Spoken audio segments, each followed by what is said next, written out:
Qala Imamuna Syafi'i rahimahullah ta'ala, Imam Syafi'i berkata, la yuflihu, tidak akan beruntung. Siapa?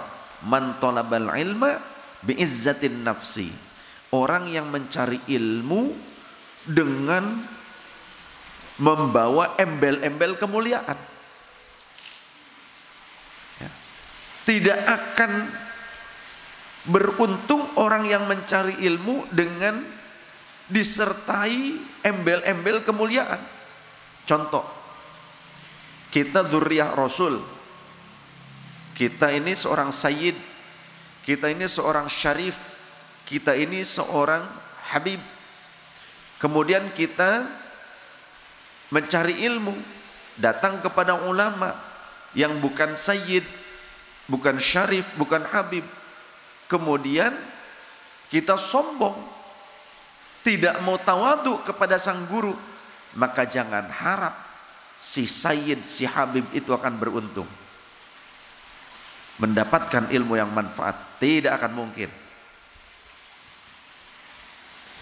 Atau seorang sayyid atau habib atau syarif, dia berguru kepada seorang ulama yang bukan sayyid, kemudian setelah dia tidak berguru lagi kepadanya, lalu si sayyid ini minta dihormati oleh gurunya, bahkan cenderung melecehkan gurunya.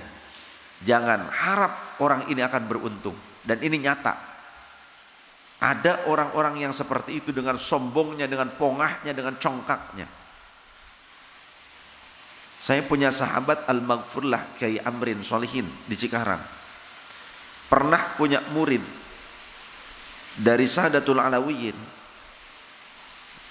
Ngajilah di majelisnya Kiai Amrin. Kemudian nggak lama bikin majelis. Ketika bikin majelis, ya bukan ngaji kitab, bukan ngaji kitab yang nahwu sorob yang lotok, bukan ngaji kitab kuning kayak gini, bukan ya. Paling ratib, zikiran, maulid, seperti itu.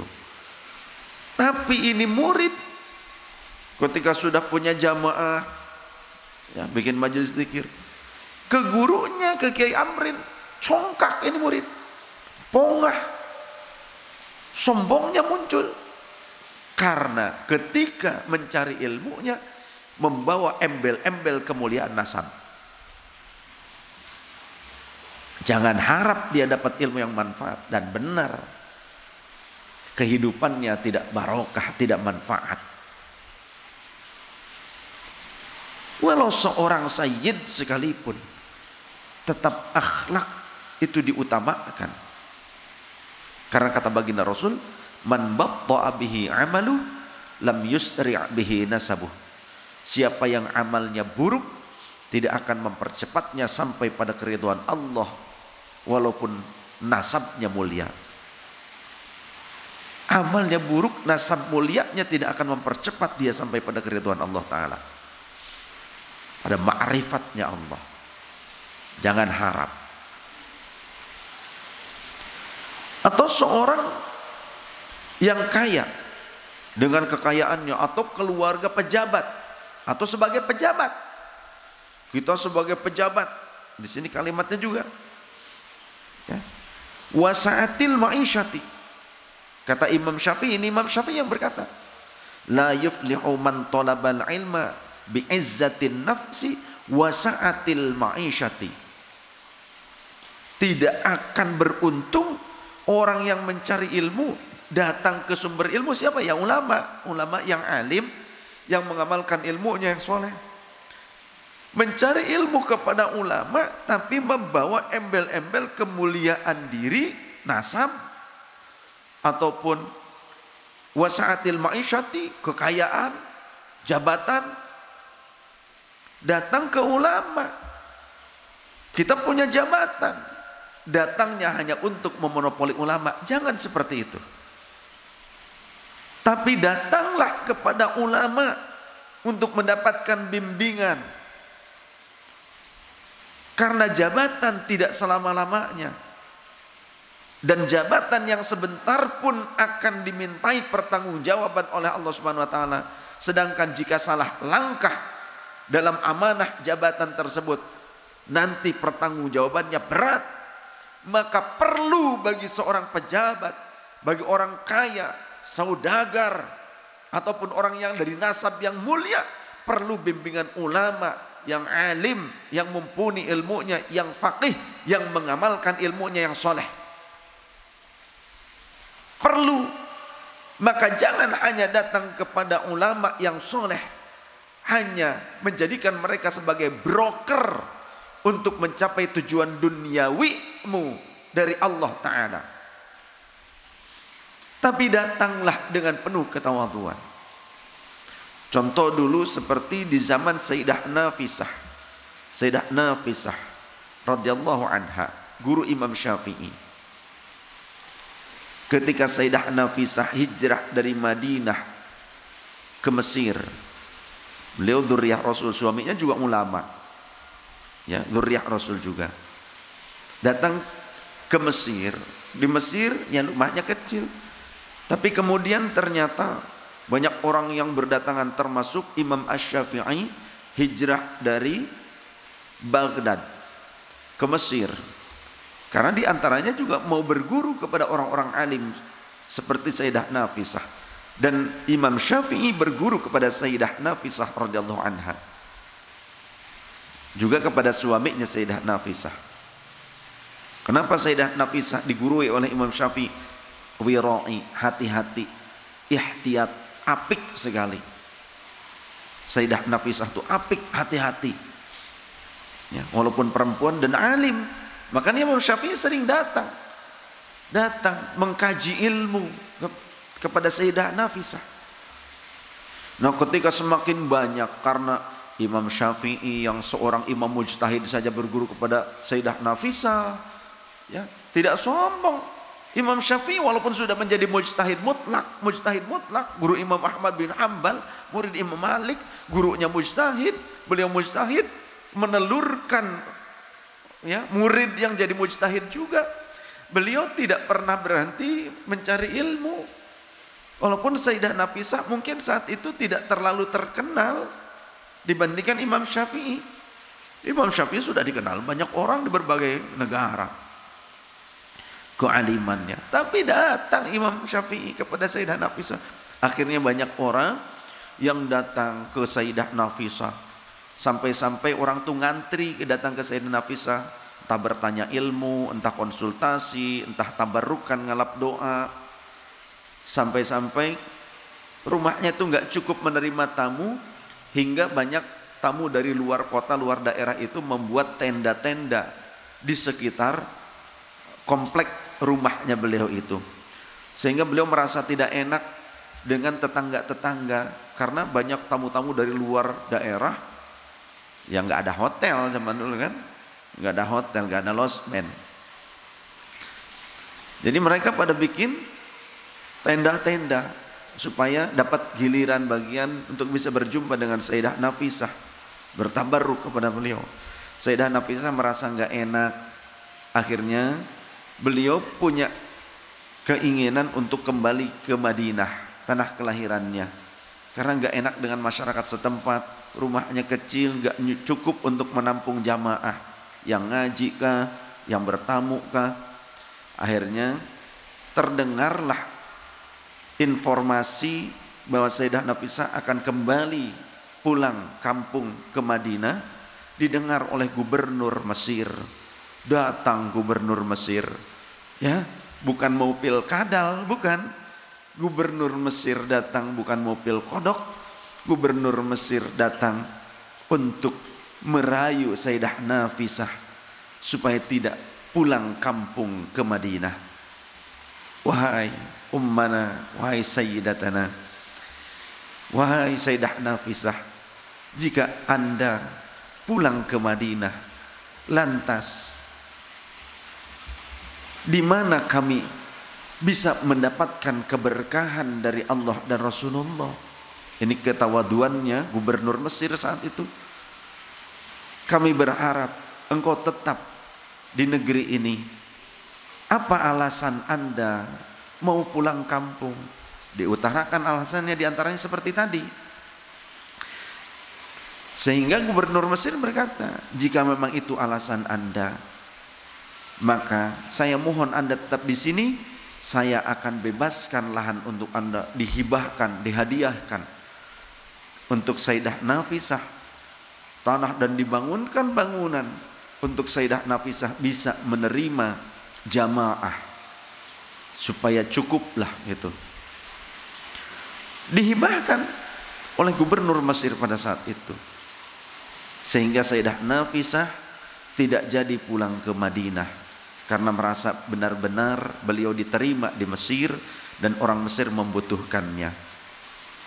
Dan bahkan penguasa Mesir saat itu, gubernur Mesir pun, ia benar-benar memuliakan, ia benar-benar memfasilitasi, ia benar-benar menghargai. Karena tujuannya apa? Kalau rakyat Mesirnya dibimbing oleh seorang waliyatullah, oleh seorang mujtahidah, orang yang alimah, tentu rakyat Mesir akan menjadi rakyat yang soleh, akan menjadi rakyat yang baik menurut sang gubernur. Itulah pentingnya.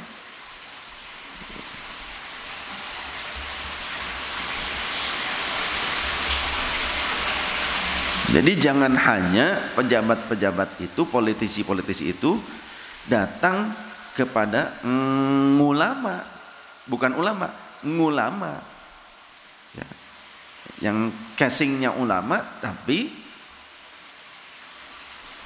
ternyata LSM yang jualan agama ya, ataupun mafia berdalil agama. Bisa jadi seperti itu. Jualan umat. Datanglah kepada ulama yang arif. Arif itu ma'rifat.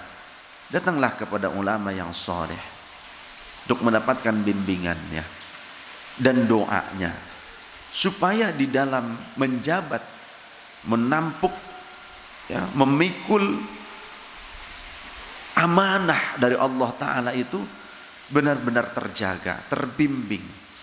Karena tidak mudah jadi pejabat. Ujiannya korupsi apa ya, ujiannya gede jadi pejabat. Kita juga belum tentu kuat juga ya, belum tentu kuat.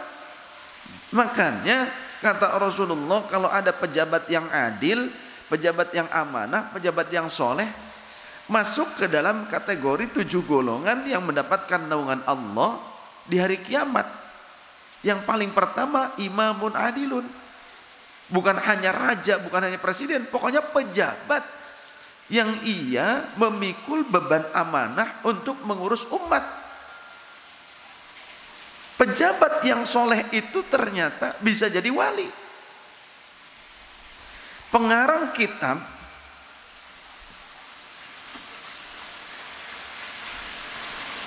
Fathul Qorib, kalau ini syarahnya, An-Nihayah syarah Fathul Qorib, matan Ghayah wa Takrib, Al-Imam Abi Syuja Ahmad bin Husain Al-Asbihani Asy-Syafi'i ya, wafat tahun 593. Beliau ini pejabat. Beliau ini kurang lebih kalau sekarang mah menteri agama atau hakim agung lah ya, pengarang kitab yang disyarahi oleh kitab ini. Ulama jadi pejabat. Ada lagi Al-Imam Qadhi Iyad, Al-Imam Qadhi Husain, seringkali diambil fatwanya oleh Imam An-Nawawi ya. Itu juga sama pejabat, hakim agung. Al-Imam Abi Hasan Asy-Syadzili, One Team Press, penasehat raja. Al-Imam Abi Hasan Asy-Syadzili, One Team Press, pimpinan One Team Press. Makanya jangan suudzon dulu ke Gus Dur, kemudian ke Kiai Ma'ruf Amin, dulu Kiai Edam Khalid, ya, juga Kiai Haji Abdul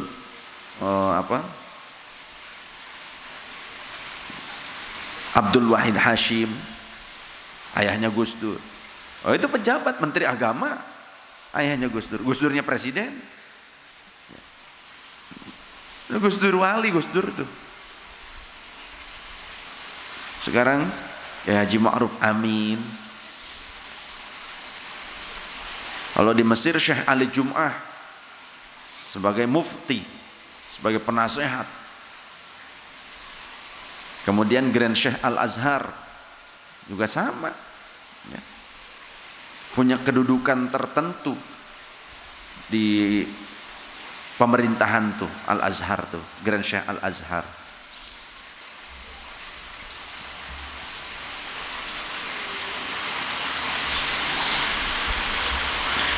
La yuflihu man talabal ilma bi izzatin nafsi wa sa'atil ma'isyati. Tidak akan beruntung orang yang mencari ilmu dengan disertai membawa embel-embel kemuliaan diri dan juga kehidupan yang serba cukup atau kekayaan, dengan embel-embel kemuliaan diri dan kekayaan. Juga bisa dimaknai orang yang manja, orang yang ingin dimuliakan karena dari keluarga pejabat, karena dari keluarga Ahlul Bait Rasul, karena ketika mencari ilmu ya, berguru kepada ulama malah pengen dimuliakan, malah pengennya diagungkan, pengennya dikhususkan, pengennya dispesialkan, diistimewakan. Tidak akan beruntung. Walakin man talabahu bidzillatin nafsi wa dhayqil 'aishi wa khidmatil ulama'i aflaha. Akan tetapi orang yang mencari ilmu dengan perasaan hina dina, ketawaduan, kemudian juga kehidupan yang sulit, atau maksudnya masyaqqah. Masyaqqah itu susah payah. Kemudian wa khidmatil ulama, dan khidmat kepada ulama, kepada guru, itu aflah, lebih beruntung, lebih membuatnya menjadi orang yang sukses mendapatkan ilmu manfaat. Ini kata Imam Syafi'i. Dan ilmu yang bermanfaat itu bisa diaplikasikan dalam kehidupan. Contoh, kita kalau jadi ulama lagi bisa mengajari keluarga kita tentang ilmunya Allah, aturan Allah. Maka terlebih kaum laki-laki, pak suami ini punya tugasnya dunia akhirat. Qu anfusakum wa ahlikum naro. Jagalah diri kalian dan keluarga kalian dari neraka. Ayo. Berat loh tugasnya. Jenengan sendiri, kita pak suami nih, kita pak suami sudah yakin gak masuk surga? Tidak akan masuk neraka. Sudah yakin apa belum? Sedangkan kita masih punya beban berat dan besar. Apa? Tanggung jawab menyelamatkan keluarga kita. Artinya kalau ada apa-apa dengan keluarga kita karena kita tidak membimbing mereka, berarti kita punya tanggung jawab, disalahkan nanti kita. Ayo, siap-siap. Anak istri kita nggak bisa sholat dengan benar, nggak bisa wudhu dengan benar, tanggung janab, apa tanggung junub, bisanya tanggung junub doang jenengan.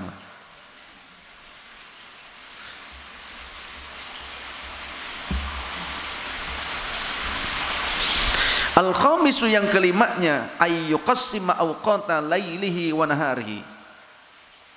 Seorang salik, seorang murid itu hendaknya membagi seluruh waktu malam dan siangnya, wa yaghtanima ma baqiya min umrihi, dan menggunakan sebaik mungkin setiap kesempatan dari umurnya itu.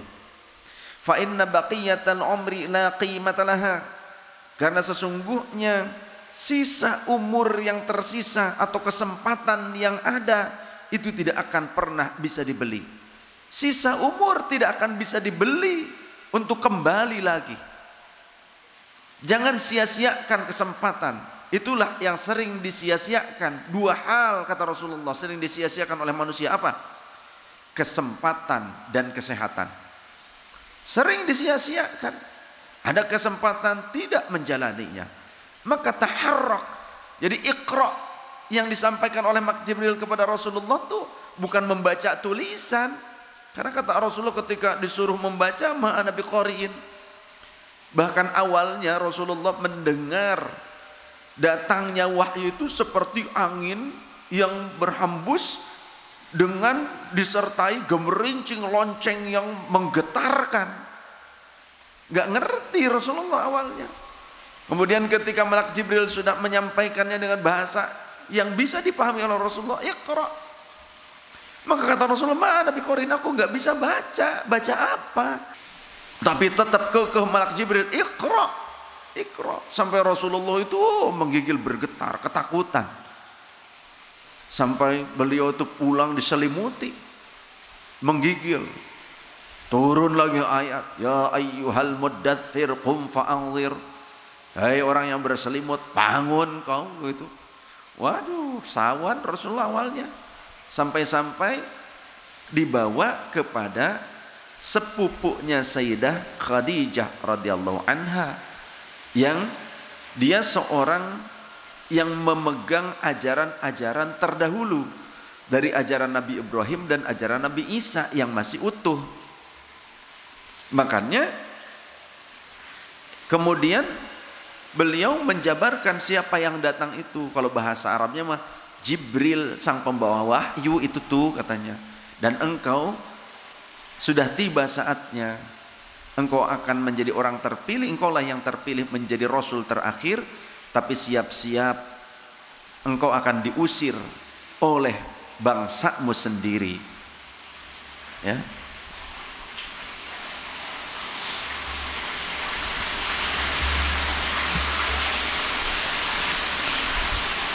Ta'arraf. Lakukan sesuatu, bergeraklah. Pelajarilah ayat-ayat Allah yang tersurat ataupun yang tersirat. Jangan diam. Jangan dedel gitu loh, malas, jangan, bergerak. Dan ambil kesempatan yang Allah siapkan kepada kita sekecil apapun. Karena ketika kita bergerak, ketika kita melangkah, kita akan menemukan banyak kesempatan yang tidak ditemukan oleh orang lain. Siapa yang mau terus bersungguh-sungguh bergerak, memanfaatkan kesempatan dari Allah, maka dia akan menjadi orang yang sukses dunia akhirat. Man jadda wajada. Wa ajwadul awqati lil hifzi al asharu. Dan adapun waktu yang paling ideal dan paling baik digunakan untuk para pelajar untuk menghafal, lil hifzi, untuk menghafal ilmu di mutolaah itu kapan? Menghafal ilmu, hafalan Quran pada saat waktu sahur. Di waktu sahur itu waktu yang terbaik untuk menghafal. Walil bahthi al-abkaru. Sedangkan waktu yang terbaik digunakan untuk membahas pelajaran, ya. Contoh kalau anak-anak kita mah ya PR, itu waktu pagi setelah subuh. Di waktu pagi, makanya dulu orang tua saya gitu ngajarinnya dari kecil. Jadi sebelum subuh tuh kira-kira jam 3:30 itu sudah dibangunkan, sudah bangun itu kan. Kalau sebelum tidur bantuin motongan cengek, ya, ngirisin kol, sayuran buat dijual buat dagangan tuh. Itu sebelum tidur.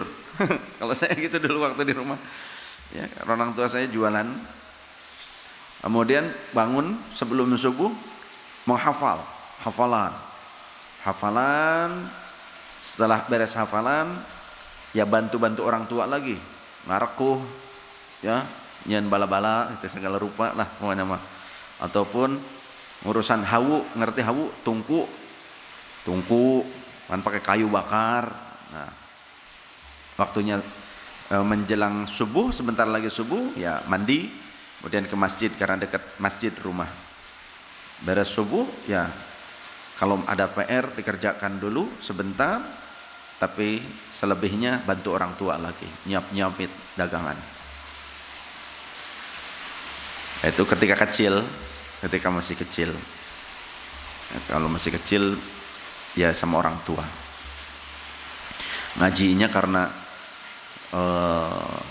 keluarga semuanya ulama, pengajar, bahkan nenek saya yang perempuan juga ngajar, semuanya ngajar ngaji. Setelah itu ketika sudah sanawi ya ke pesantren, terus lanjut pesantren terus. Walil kitabati wasatan nahari, dan waktu yang terbaik untuk menulis, mencatat ilmu itu adalah di tengah hari, di siang hari. Walil mutola'ati wal mudzakarati al-lailu, sedangkan mutola'ah kitab ya, membaca mengulang bacaan kitab-kitab kita, kajian-kajian dari guru kita, dan juga meninjau bermudzakarah, mendiskusikannya itu al-lailu, di malam hari. Wa ajwadul amakini lil hifzi al-ghuraqu, dan tempat yang terbaik untuk menghafal adalah di kamar, di ruangan yang sunyi, ruangan yang tidak banyak gangguan. Wa kullu mawdi'in ba'idin 'anil mulhiyati, dan di tempat manapun yang jauh daripada gangguan-gangguan itu. Wa la yahsunul hifdhu bihadratin nabati wal khadrati, dan kurang baik menghafal sambil menghadapi bunga-bunga yang indah, tumbuhan-tumbuhan, buah-buah, tapi menghadapinya sambil menghafal, melihat, itu akhirnya terpecah konsentrasi kita dengan bunga anggrek, ya kan? Lagi ngapalin gitu, kita menghadapi bunga-bunga yang indah, lagi ngapalin kita ngadapin pohon buah mangga, pas ngapalin ya buah mangga nusahanya lamun teh dicokot kapiheulaan ku lalai ku kalong, jadi gitu. Akhirnya bukan menghafal, tapi bagaimana caranya dia mencari tahu untuk maling buah orang lain.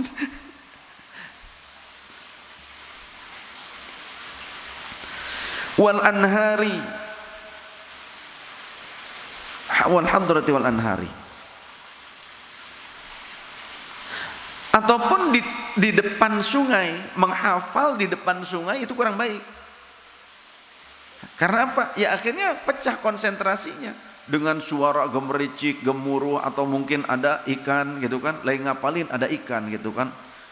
Akhirnya yang ngapalinnya harusnya alfiyah, ngapalin Al-Quran, ini mah betok betrik gabus, betok betrik gabus, betok betrik gabus, gitu kena ya, sepat siam dia namanya.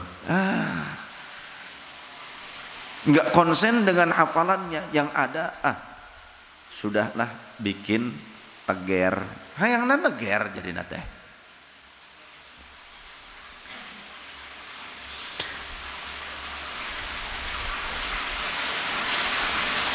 Wadajijul aswat, dan berbagai macam gemuruh, suara ramai, suara gemuruh, suara berisik itu kurang bagus. Li'annaha tamna'u min khuluwil qalbi ghaliban, karena umumnya semua itu dapat merusak konsentrasi.